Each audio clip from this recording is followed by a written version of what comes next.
বন্ধুরা, আমার হাতে দেখতে পাচ্ছেন একটি মাইক্রোওয়েভ ওভেনের কুলিং ফ্যান। এটি মূলত বুশের প্রবলেম হয়েছে।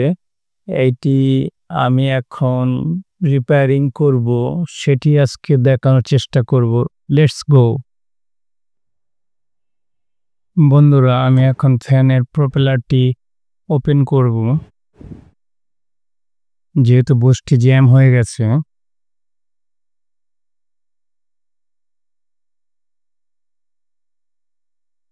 এটি মূলত লক সিস্টেম, খুলে গেল, এই শব্দ শুনতে পাচ্ছেন।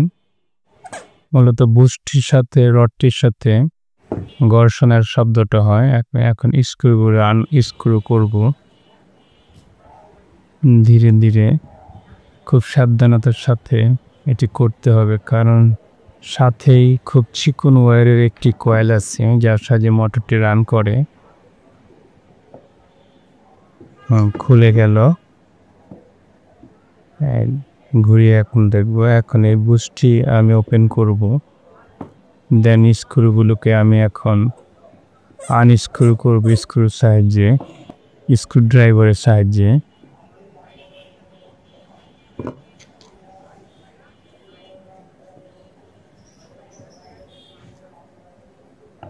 প্রথম স্ক্রুটি করলাম, এখন সেকেন্ড স্ক্রুটি ওপেন করতেছি।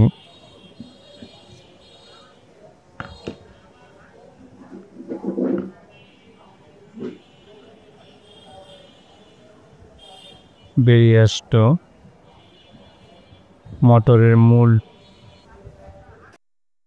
অংশটি। এখানে দেখা যাচ্ছে আমি বুশটি ক্লিন করতেছি।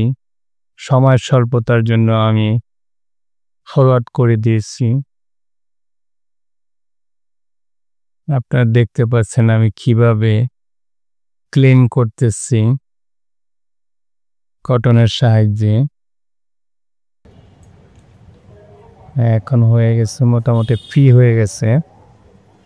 এখন হালকা এই বুশের কানেকশনে, বুশের গোড়াতে আমি হালকা একটু সিঙ্গার অয়েল দিয়ে ফিটিং করে ফেলবো।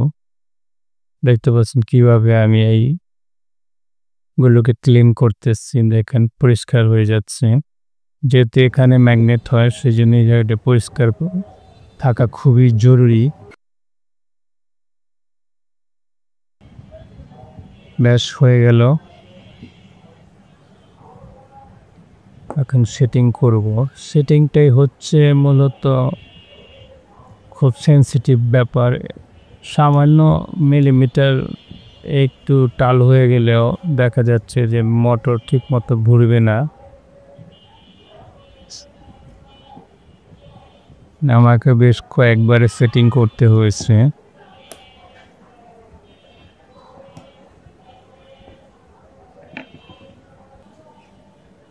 এখন টেস্ট করার পালা।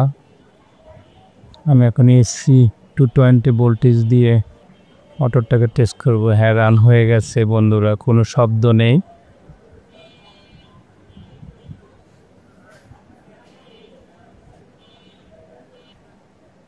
দেন আমি এখন পাখাটি লাগিয়ে নিলাম। হ্যাঁ, রান 100% ওকে।